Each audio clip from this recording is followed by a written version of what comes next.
Welcome, everybody, to the podcast of How to Become a Sales Warrior. I'm your host, Eddie Pods. This is my co-host, Mark Simson. And we're zooming in today, so we would like to welcome Brian Brooks from E.E. Ward Moving and Storage.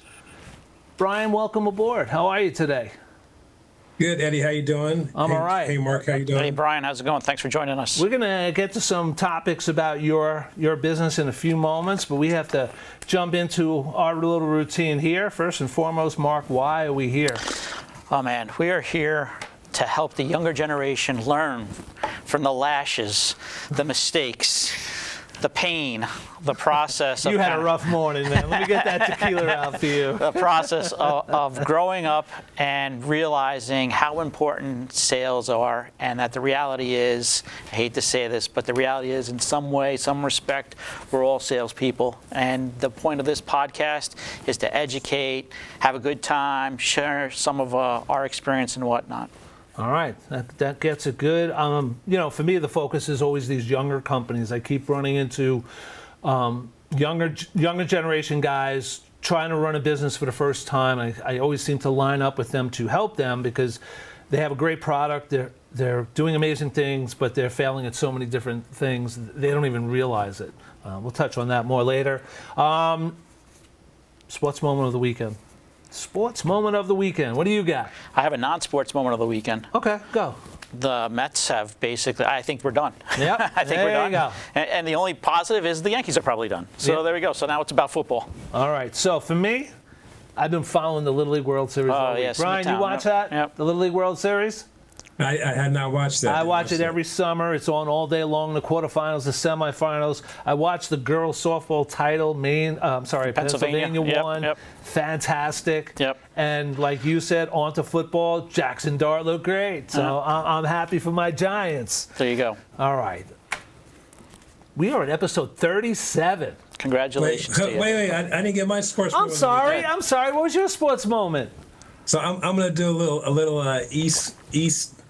Eastern Seaboard, or I should say East Coast Midwest flavor for mine, and that was when former Buckeye Travion Henderson, on his first kickoff return for the New England Patriots went to the house. Went to the house, baby.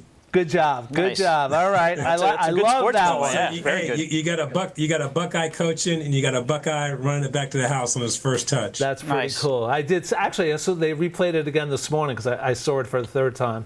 Very cool. So we're staying in the sports theme. Chapter 6. Chapter 6 is the New York Islanders. For those who haven't read the book, and this is where I learned about tools. Tools. What kind of tools? Tools. People talk about tools and they kind of look at me, they squint at me, they're not really sure what I'm talking about. And I bring this up in my team's meetings as well. What tools are you giving me to sell more? Tell me what it is. It could be something small and innocuous. It could be something really big. It could be spending money on some software, whatever it is. What tools are you helping your sales team? What are you giving them? So when I was with the Islanders, we were the worst team in the league. We had the lowest attendance in the league, and nobody came to see hockey because hockey was just awful. But what I learned real quickly, tools, extra tickets, always having a plethora of extra tickets to give away. All of a sudden, I learned about player high fives, where you could actually go down the secret staircase and wait outside in between the period and go like this and have your hockey fan player come by and slap high fives. Right. Then I learned about the Zamboni, that I could put people in the Zamboni for the Zamboni clean above the ice. You see where I'm going with this? I'm like, these are tools. We had a booth at the Roosevelt Field Mall. I worked it 3 nights a week. Aside from the 2 nights I was at games, I worked it. And I confiscated extra tickets. So whatever tickets they gave me to sell, to upsell, whatever was left over for the night, in my pile. So now I have some more tickets to throw bonuses onto people when I want to sweeten the deal. Then I found out that we could host networking events in Charles Wang's suite. That's Center Ice, that's the owner of the company, in his suite during the day. And we could get some of the local local Islander heroes to come in and have breakfast with us. Right. Tools. Those were tools. And I went from being number 14 on the depth chart to number 4 in 9 months by utilizing the tools. So the action statement is identify all the tools. Well, let me ask you something too, because what I see with a lot of younger generation, the tools are changing. We could get into a whole situation on that, but I think a lot of times people struggle with direction. And so did you know who you were going after, who you were pitching, whatnot? Because a lot of times when you deal with like younger folks or they're dealing at a company for the first time, what do I do? Who do I call? Right. Like, and I think that's a big struggle. And I see that with some of my team as far as, okay, here, like I use the term narrow and deep as far as some of the industries I'm in. And I don't know if that's something you've seen across too, where the direction kind of gets lacking with some of the folks. So from my leadership point of view, when I was with the Islanders, it was sell, sell, sell. We don't care who you sell to. Mm-hmm. I work for Pods. They want me to focus on commercial. So, I have a directive, and I had one with the Islanders, just sell tickets, baby. Right. It did not matter how, who, where. We need to put fannies in there. We need to raise money, which worked out well. But, what kind of tools do you give your team, Brian? Well, I mean, we always talk about that, the tools, the value add. I mean, I'm big on EO, emotional intelligence. So listening to the customer, as you talk about in the book, listening, understanding about what tools do we have. It's not all about price, but it's about what features, what benefits can we bring. It could be as simple as tools as far as altering dates or delivery service. In our world of moving and storage, dates are big. Materials, extra value adds as far as packaging and things like that.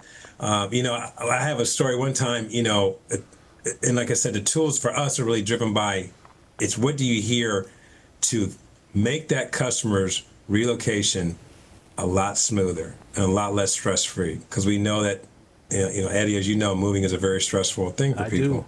I think back to a situation where one of our sales folks, a couple of years ago, we had a shipper who was large move, moving out of state, and her pain point was, this lady loved her cats. She loved her cats. I see where it's going.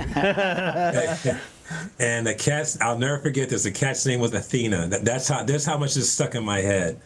And so, it was between us and someone else, and this was a pretty high dollar relocation, and we, I kept hearing about this cat. So I talked to, Shane, our salesperson. I said, man, we got to help her out with this cat situation. Well, long story short, salesperson jumped on the phone, going for the city that the lady was going to, did a quick search of animal hospitals, best care, went to the Google search, found a 5-star place, and for $74 we covered it to sit the cat for 2 days, so there was no disruption in the cat's life. Again, that's $74. A tool. Yeah, $74 led to a $20,000+ relocation being landed. That's awesome. Just things like that. Great. I like that. As you always, I like that catchphrase you said. Emotional intelligence. I like that.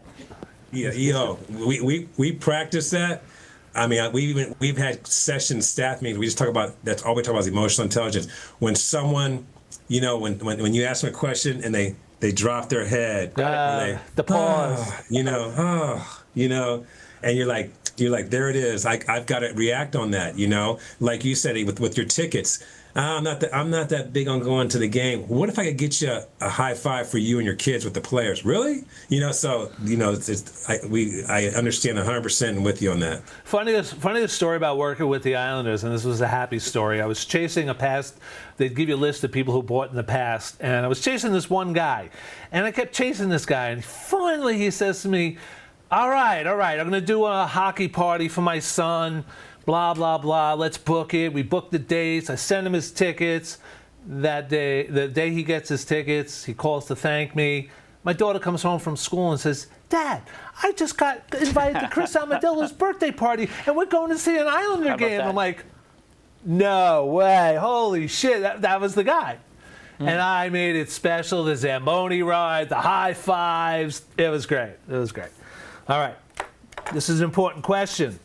Word of the day, leverage or leveraged. In networking, I see people leaving opportunities on the table. I see them leaving their leverage on the table. Not saying that every meetup and every connection is going to lead to $1 million sale, but do you leverage the relationships that you have to advance your business, to advance somebody else's business? Right. I think it's a fine line too, because you do want to leverage, but you don't want to impose. Exactly. Right. 100%. Yeah, exactly. What about you? Leverage. No, leverage is key. I was just I thought about you last week. I was just at a trade show last week, Eddie, and, went to someone who worked in a very large organization, but it wasn't the right person, but I was able to leverage that person's connection with who I really wanted to get to inside the organization, and was able to get myself an introduction, and I think it's having that awareness and not, having the optimism that how do I keep pushing, and like you said, Mark, but not be too Just got to walk that line. But, yeah, walk that line, because you're kind of like, okay, I've got someone, as they say, 6 degrees of separation, right? Right. Yeah. So it's like, so I'm here, like I'm tap dancing around the circle. How do I get inside of it? Wow. The fact that what you just said was my world. So I've been chasing this relocation company. Someone at my office gave me a name. I reached out to him, got nothing. I went online to Zoom Info, found another person this morning. Within an hour, I got a reply from 2 different people to call this one person who's been ignoring me. So, I'm like, okay, I'm trying not to be annoying, walking that line. Let me see if there's somebody else to talk to. This person's above them, this person's below them, and they were both like, this is the person. So I replied to all 3 on the same chain. Hey, Mike, this is Eddie from Pods. Maybe you can make some time for me next week. Maybe because his boss saw it, he'll respond a little quicker. But, I was walking that line. I'm like, all right, let me find another avenue. And it all led back, like he just said, it all led back right to that same guy. Crazy. All right, we're going to take a quick break. We're going to go to tequila time, and we'll be right back. So, boom, we're out.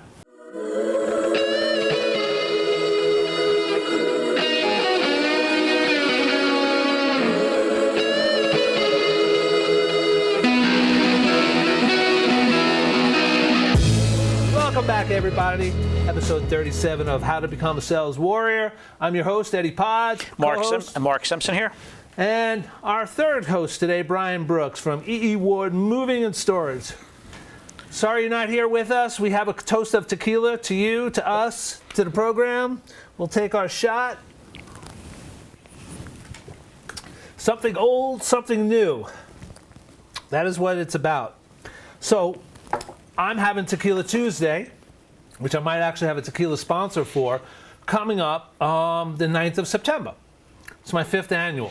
Yes, that's in the middle. It's not new, it's not old.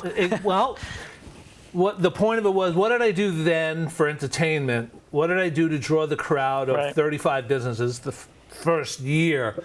And it's grown from just having everyone in my backyard with some nice little foods, everybody mixing it up at the bar, kind of simple. And then graduated to a DJ, then graduated to a band, then graduated to a one-man band. And now, my 5th annual, I'm doing the second time we're doing a fundraiser, but I got someone to donate shirts that we can raffle off, to raise money for charity, which is awesome. Danielle Conti Foundation, that will be our sponsor. And it's just grown from just a laid-back party in the backyard to I want to outdo myself what I did last time. I want to make it bigger and better. I have someone who's going to DJ for me, and we're going to have a pad. And for $5, you can request any song you want. Nice. All the money goes to charity. Okay. So we're going to have that going on. This way, no live band, just people working the music. Pull up any song you want. Boom. It's here. It's on my iPhone, you know. With Spotify, you can DJ pretty much anywhere you go. Exactly. Huh? So that's the old and new of it. The plain, just sitting in the backyard, chilling, drinking tequila, to having a tequila sponsor, having a shirt sponsor, having a charity, and I'm pretty excited about it. You got a bartender this year? I had one last year. Yeah. Ty. No, Ty's going to be bartender? Ty volunteered to be a bartender again. Nice. Yeah, I'm pretty excited about that. Brian, we're going to get into networking tips. You got one for us? I do. You know, always be positive, always be smiling, always be ready, but always be listening. Awesome. Quick and to the point, Brian. I do like that lasered answer. You, Mark? Yeah, I got a little different for you this one. Good. So some of the Let's get something different from yeah. Mark. So I'm heading to New Orleans in a couple weeks for GSX security conference. And one of the things, besides the trade show, we always talk about the hotel you stay at. Sure. And the bar that everybody's going to be hanging out. Which is and it. Identify where that bar, and if you can kind of stay at that hot hotel, I think that gets some of your networking done before you even start. It's funny you say that because I met Brian in the bar. There you That's go. where I met him. There you go. He was eating something, I was eating something, and we were in this little corner, and it was like, great opportunity to meet somebody. Yeah, and sometimes you spend the extra money to be a little bit more centrally located Yes, on some of these big 100%. events. I'm done with the cheap hotels. I'm done with getting. I want to be right in the action. I think it's part of getting older. Yes, it is. Sometimes you just get done with a lot of. Fuck it, I'll pay for it, man. You just I get don't done with a care. bunch I of don't crap. care. Yeah. For me, be a beacon of light. Help to help, not for profit. Meaning, don't be doing shit just to make a sale. Don't be doing shit just to make money. Do shit to help people. Right. Do things. Look, this whole thing we do is to do that, right? And the hope is that, we're actually nice guys. We are. And at some point, there's some nice things that start to come out of being a gentleman and being respectful, and that's how you kind of try to carry yourself, whether it be here or a networking event. It's funny, the other night, my wife and I were talking, just having some crappy problems with my family, and I just turned to her and I said, why do you want to be with me? It just came out. And she's like, you're a nice person. I'm like, oh, that's really nice to hear. Say it to you a little bit more often. I might have covered that like 10, 15 years or whatever it was, yeah. Trade show tip. What's your trade show tip of the week from your experience, Brian? I just came from a trade show last week. I had an experience where I saw a corporation that I already did business with, and something said, but don't just walk by, and I went to that booth and went to that table, and it was the best thing I did because I connected with a different person who actually gave me an opportunity that I wasn't even aware of. Even though I figured I kind of already had this client, there was again, you never know what's happening behind door number 4, if you just because you're working at door number 3. Yeah, man. So, my tip was, just never assume that you've got all the business, Very true. Unfortunately, you find out when it's too late if you don't. Right. What about you, Mark? Trade show tip. We already discussed the hotel. Yeah, no, the trade show tip I would say is you got to have, these trade shows can exhaust you. Yes. And I'd say plan in advance, have the energy. And, again, we've joked about this, but kind of as an introvert that acts as an extrovert, for me, trade show takes a lot of energy, and be like ready to go there and get the business. Go out there, and don't be afraid to talk, because look, sometimes you're gonna have some of these shitty conversations. Yeah. Don't be afraid. Do what you gotta do, and have the energy. Like, be pumped up. Do what you gotta do. Have your coffee or your Red Bull, whatever it is. If you get tired for 2 hours, take a break. Go back, hit it hard, because 2 hours hard is much better than 8 hours soft. For me, I always think, how can I stand out? What are the things I could do? And our guest from last week, he was spot on. He was excellent, yeah. Sponsorship. Excellent, yeah. If you have the opportunity to be a sponsor at an event, just research them a little more carefully to make sure you're getting your due right. I mean, sometimes the sponsorships are garbage and you get nothing for it. But sponsorship's really good. The other thing is, be the booth. Be interactive, be creative. I don't care if you got a little golf thing going on, a basketball hoop. These events are dominated by men. I know that, not being sexist, but they're dominated by men. Feed their inner kid. Let's give them something fun to do. Everyone turns into a little boy. Let me shoot the ball. Let me shoot the ball. I mean, I walk by my hoop in the pool every day. I have to shoot the hoop. Yep. So make that extra investment and have your trade show have your booth just stand out just a little different. A little bit more. Yep. A little bit 100%. All right. Big win of the week. What's your big win of the week there, Brian? The what now? What's your big win of the week? Last couple of weeks. Big win. I I guess the big one of the week was I had a client that we quoted a scope of work for, and so there was two people I was working with, and so a new person came into the conversation, and they're like, well, hey, I'd like for you to come back and kind of like go through it again because they weren't there on the first time around, and I was like, man, I don't really feel like doing this, right? And the other person was like, yeah, he was like, I don't really get why they want to do this, but I said, you know what?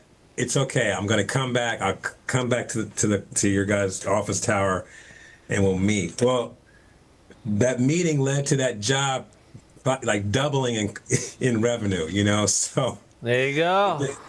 The big, back to Mark's point, have the energy. I went that far.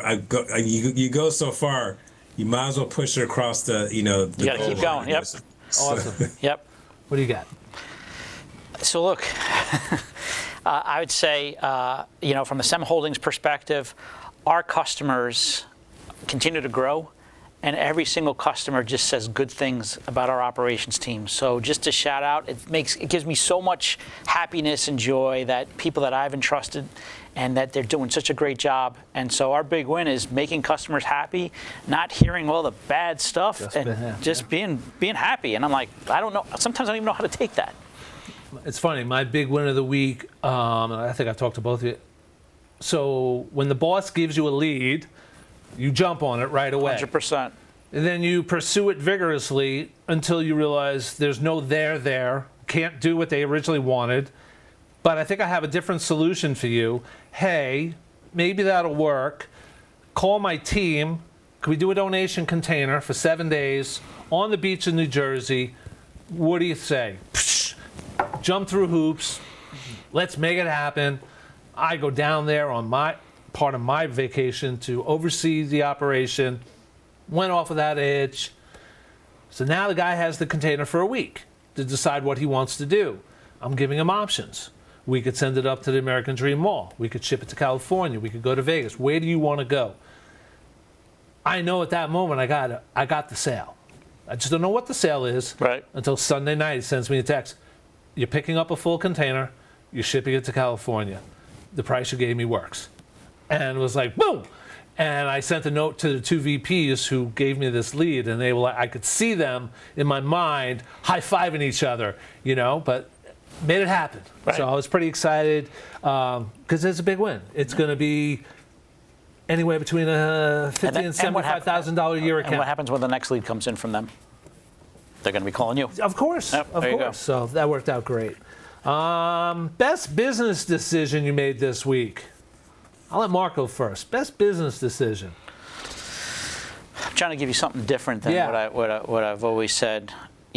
Best business decision, I'm going to put my CFO hat on. I think sometimes you have to spend money on real professionals, whether it be legal, whether it be accounting. Sometimes you can't be afraid. So, one of the things that we've done across various different businesses is hire real people. And that saying, you get what you pay for? Sure. And sometimes when you have, just say, an accountant, some people are in this box like this, but if you hire a business accountant per se, the value that you get from that person is so much higher. So we've done that on a couple different things, and developing those relationships and having confidence that when I call one of my hired professionals that I'm actually going to be taking care of is a very good business decision. Do you have an accountant that you trust and that's the guy you love to use, or are you open to somebody new?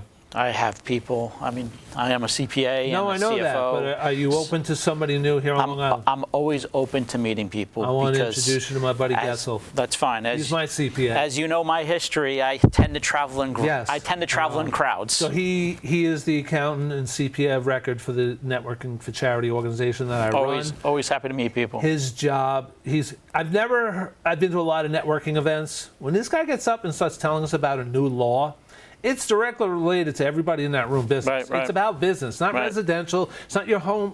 This is about your business. And he's going to come and give us something, and you're like, I would have never known that. He's going to talk about the big, beautiful bill, because that's what's the hot thing right now as far as the tax impacts. He's not in on all that. He's there to tell you where the value is for your company, where it isn't. Love great. the guy, so definitely Yeah. going to do an introduction. What about you, Brian? Best business decision of the week? Best decision, last week was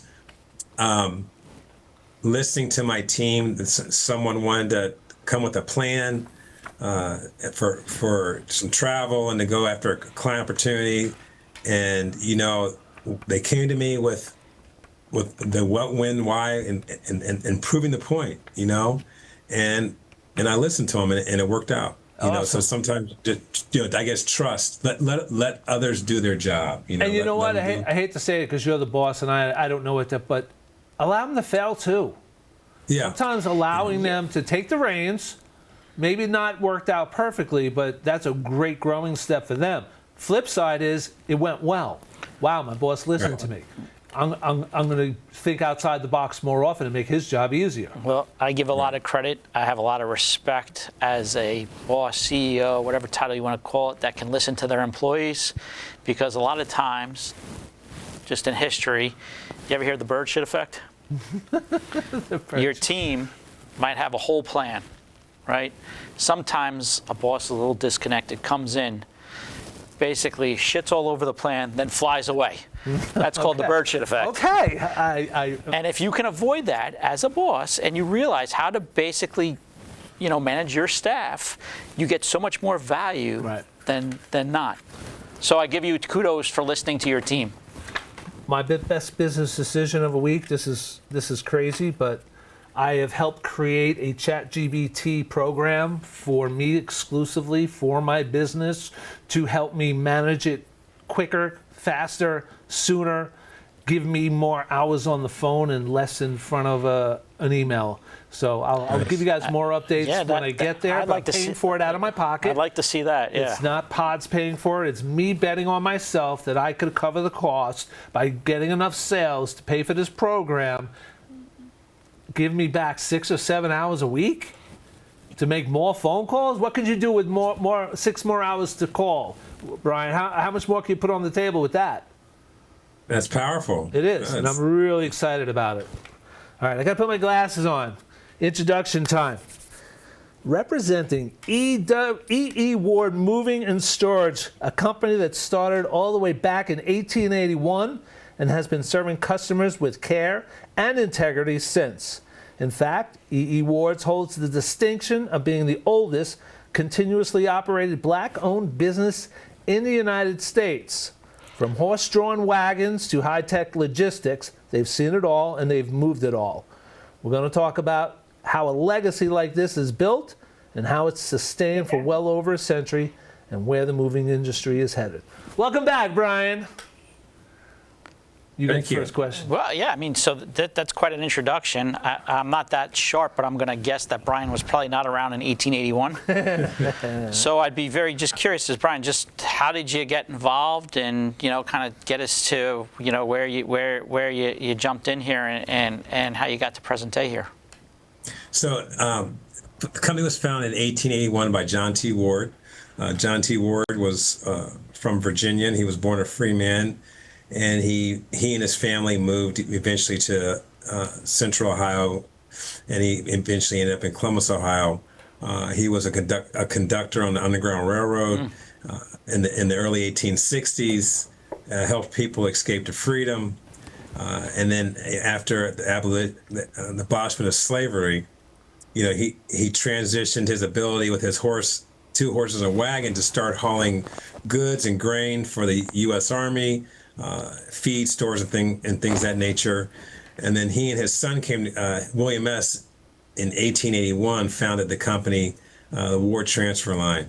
And from there on, the company went through 4 generations of the Ward family. And it was run by the family for 120 years up until the time that I was involved with the purchase of it in 2001. My connection to the company, though, was my father was actually Eldon Ward, who was John T. Ward's great-great-grandson, who ran the company for 50 years. My father was his attorney. So I grew up. He was attorney for the business and for Eldon personally, and so I grew up knowing the company. My parents we're very good friends with Eldon and Elsie Ward. They even asked Eldon to be my godfather upon my birth. So I didn't work in the company, but I grew up knowing of it, and there was really no succession plan for the company. So I started having conversations in 2000, or I should say 1999, and then Eldon had retired in 1995. Had his niece running the company, but had some conversations, flew out to visit him in Phoenix a few times where he retired to, and then April of 2001, we purchased the company. And I don't know if anyone's has their calendar by them, and then 7 months later, 9/11/2001 happened. Yep. So it was, it was like, welcome to owning your business, now that this catastrophic thing that we were dealing with as a nation, So Right. that was a lot of learning, a lot of pivoting, but it's been 24 years. When I first bought the company, we had 5 employees and 2 trucks that barely ran. Now we are located in Columbus, Ohio, Raleigh, North Carolina, Charlotte, North Carolina, Orlando, Florida. With the stat, depending on the time of the year, because seasonal business, we were anywhere between 75 and 100 people. Anywhere from 12 to 20 over the road drivers, and a large local staffs of 30 or more at our locations. And we primarily, we service a lot of corporate relocation for a lot of, some of the Fortune 500s. We also do commercial office moving, residential household moving, as well as, we have storage in all 4 of our facilities in all those cities I mentioned, those 4 cities. So the quick backstory here is that we met at a relocation conference. Okay. In a hotel room, but I mean that we were both there for the same First purpose. off, his swag is all the 1881 strong shirts. I like that. Those Yes. are, it's too bad you're not here because I'd like to rock one of those myself. That's pretty cool, Yeah. those shirts. If I can, so what were you doing before? How did you come to that decision to say, hey, I'm going to basically buy the company? And when you did it, was it like you kind of put all your chips in and saying, okay, this is what I know I want to do and I'm going for this? Yeah, so prior to that, I had always been in small entrepreneurial ventures, and then I went to work for a telecom company that eventually was acquired by AT&T. But so I had many years there, and I rose pretty quick in the ranks and spent a lot of time working in Chicago. And then when that acquisition happened, I was kind of offered, hey, you need to move, or you can take a severance and a buyout. So I opted to leave and went into real estate with a business partner of mine. And I went because my family had always been in real estate, and so did his family. So I started doing a lot of smaller commercial projects, redevelopment, buying and selling of properties, mostly commercial, some residential. And then this opportunity came up. My mother, who's rest in peace, was always my rock, and always kind of had that intuition that mothers can have at times. She happened to have a conversation with Eldon Ward's niece, who was running the company, because they used to take a walk 3 times a week around a park that was close to our house and close to where the business was. And she learned of this opportunity, and she says, you need to call Eldon. I just feel like this is something that you need to be doing, Wow. And again, the legacy, and obviously, Mark, as you know, business and emotion, I mean, we talk about fine lines, right? There's a fine line between all that. However, I will say it did weigh pretty heavy that, like, okay, this is a pretty big deal from a legacy standpoint. I owe it to at least take a look at it and see if there's something there, especially not coming from the industry. But, I'll never forget one of my business leaders when I was in telecom she said, Brian, it doesn't matter what the product is. I don't care if we're selling caller ID, selling phones. She's like, it's all the same. The product might change, but the principles always stay the same. So I didn't let that intimidate me. Obviously, there was a learning curve. There was a learning curve because there's always industry-specific things or just kind of tribal knowledge scenarios where you might not know the ins and outs. Right. but took that and went with it. What's the most common misconception that people have about moving companies? That they're out to get you, that they're not honest. They're trying to steal your stuff. They're trying to steal your money. Yeah. And obviously, and that's something that we again, trust. We're big on trust.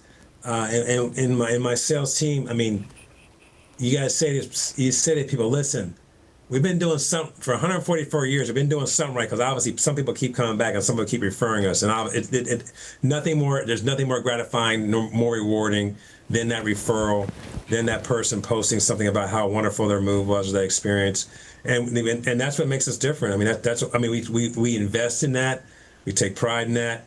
Obviously, the legacy's great. Legacy's great, and it's a great story. But we're only as good as our last move. Mark, no, it's great. I mean, everything you're saying just makes total sense. Spot on. Next question. Oh, so am I following this? Pick or one. Yeah, Pick one. Okay. So, well, first off, you indicated that you started right after 9/11 hit you right afterwards. How did you? Sorry to go off script, but you, as a moving company, you went through 2008, 2009 as well, right? Yeah. Where kind of the world sort of shut down, and I would think with the mortgage crisis, people probably weren't moving so much. How did you navigate through that? Yeah, that was, I'm glad you brought that up. That was a great lesson period for us, and it really helped me for when we ran into our next, COVID, big event, which was Yep. COVID, Yep. right? So when we went through 2008, 2009, we sort of panicked, and we were thinking about just cash flow and just make sure that the grinder is just turning and money, and so we started diversifying, and diversification is great, but we started obviously within transportation, logistics, there's all types of things. You can move household goods, you can move freight, you can move Cars.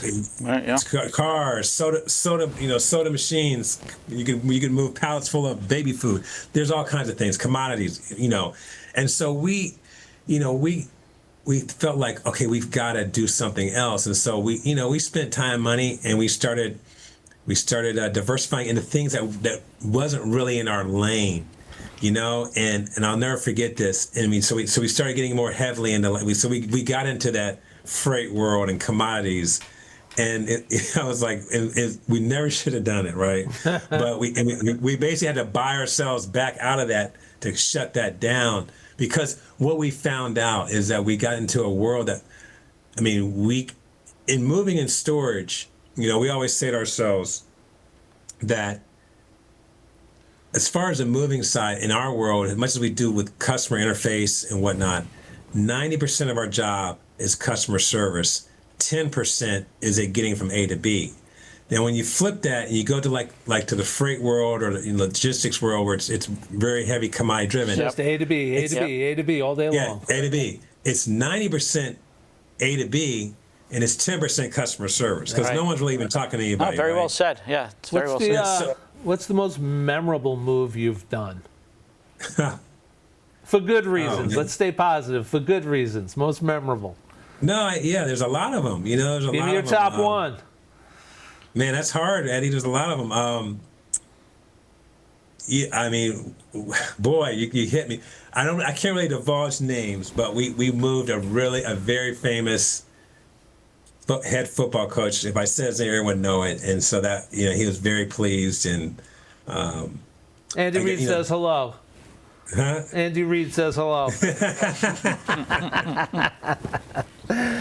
Well, if I could, so you've grown the business. You kind of, when you went through 2008, 2009, then you basically reset, moved on, got through COVID.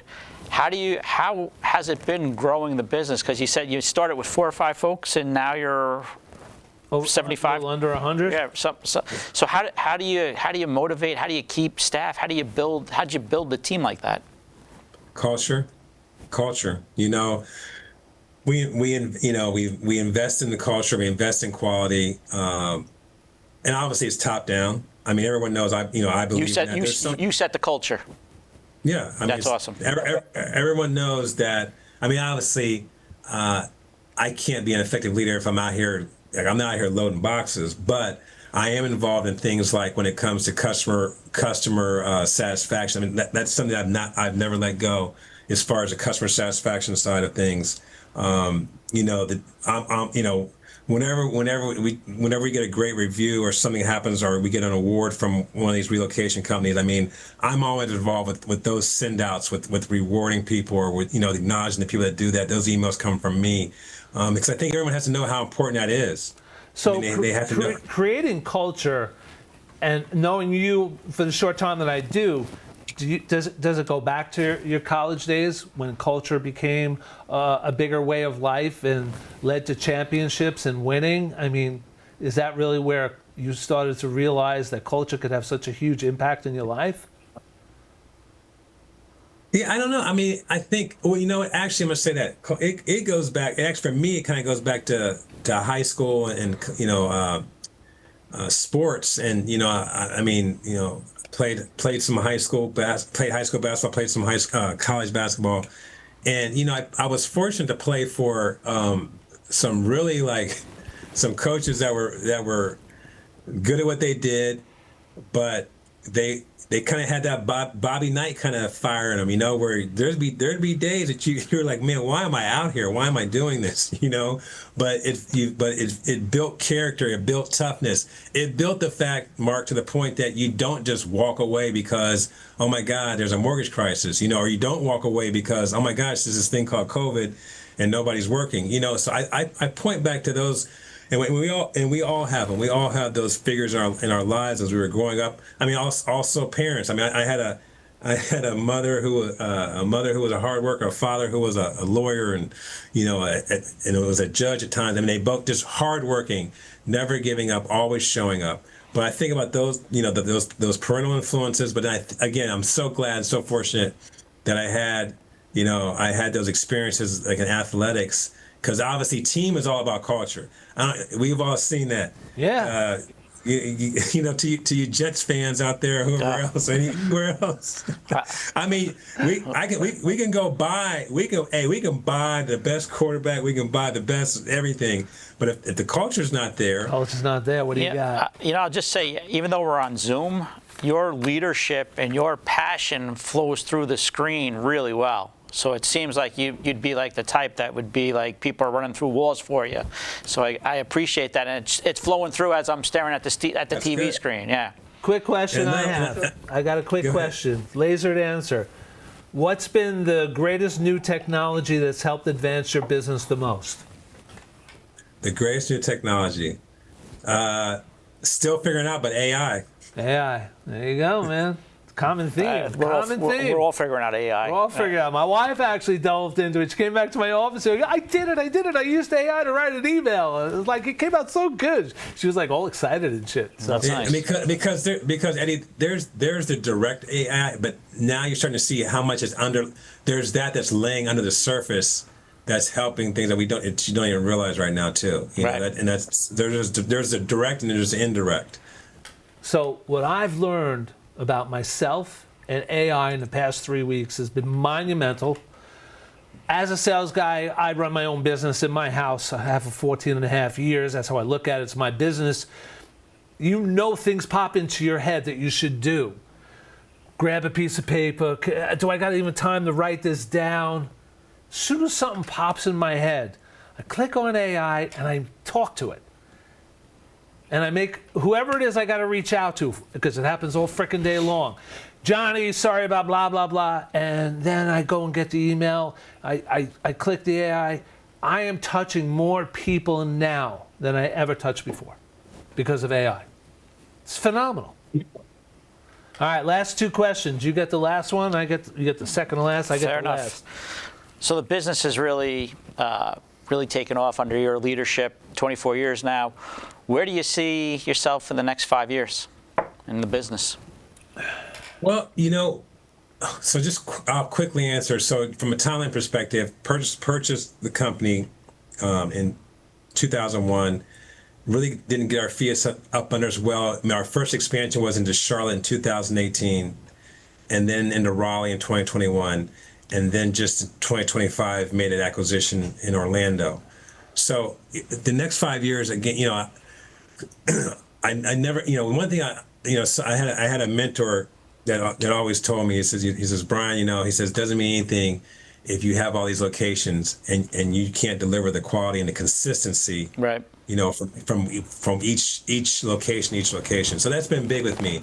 So, there is that theory, hey, you just try to do it all, just opening up new doors, once a year, but then that would not be fulfilling to me to not be able to deliver the same type of quality. I mean, my business is it's a very high award-winning business. I mean, Agents of the Year for North American Fan Lines, and all these awards we won from relocation companies and Better Business Bureaus.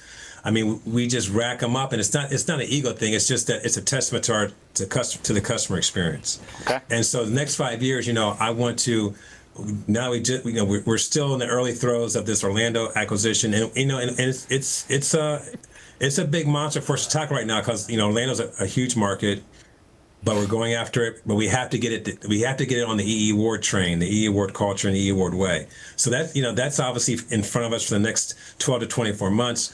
But then we obviously we have future acquisitions in our mind, but we want to be smart strategically, logistically, geographically, and do things that can benefit us as a whole, and not just being big for the sake of being big. Yeah, it makes perfect sense. Are you any plans to go to PA?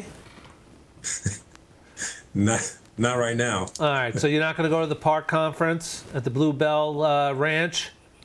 I'm not going to that. But yeah, as you know, that season's coming up, man, and I know. I'm going to C-Mark event in a couple of weeks down in Charlotte. What is that for? Oh gosh, you asked me too quick. All right, we'll take that on a sidebar. I got your last question, and then we got to finish up here. So my question is the fun one. If you could sit down and have dinner with anyone from the history of the world, anyone, live or dead, who would you love to sit down and talk to? That's a tough question. That's why I don't give that one away in advance. I'm gonna say John T. Ward. All right. I was hoping he'd say something from the company, just because you're being historical with the business, and that's pretty awesome. Yeah. So you're writing a book, or you're co-writing a book? My wife and I are writing a book about the company. It's called 1881 Strong. Name is on the shirts behind me. And we've got a great history of the company. And when you think about 100, and I'll show you real quick here. On the back of the shirt, you'll see here. Yeah. It talks about the timeline, things, all the things that happened. Oh, sorry. During the course of the existence of your company. Right. That's awesome. So anyway, we whenever you, even, and I'm sure you know this, you run into this too, Eddie, even at trade shows, there may not be someone that needs that unfortunately, there's more people that love the story of our business than need our services, right? Because very true. So I'm not selling pizzas. I'm not selling bagels or whatnot. So, but the point is, because you always have to eat, but you don't always have to move. Right. So when is the book out? The book will be out by the end of this year. It's going to come out November. Very good. It's called 1881 Strong, and it's a really good book. It just talks about the history of the company, the start, and just kind of what those gentlemen overcame in an era where there weren't highways that paved with asphalt, and there weren't diesel engine trucks that went that could carry 10,000 pounds. Right. Or a forklift to carry a pod onto a beach, Eddie. So how can my talk to the camera? How can my people reach out to you? Where do you want them to find you? eeward.com, www.eeward.com, or info at eeward.com. Do you want to throw your office phone number on there too, just in case someone catches it? Sure. Yeah. Sorry. 614-298-8414. Our office number is 614-298-8414. We service residential moves all across the country, moving people from state to state. We do it every day. What about you, Mark? How can we reach you? SEM Holdings, all your loss prevention needs, retail pharmaceutical, 917-414-4027. I'm Eddie Pods, your host. You can get me at eddiepods@gmail.com or 631-334-8587. Brian, I went to his office via Zoom and gave a nice little hour Q&A presentation on things to do before, after, and during a trade show. Hopefully, Brian can help me find some more of those speaking engagements. But if you need me, I'm here. Everybody, it's been great. Have a great day. Good to see you all. Thank you.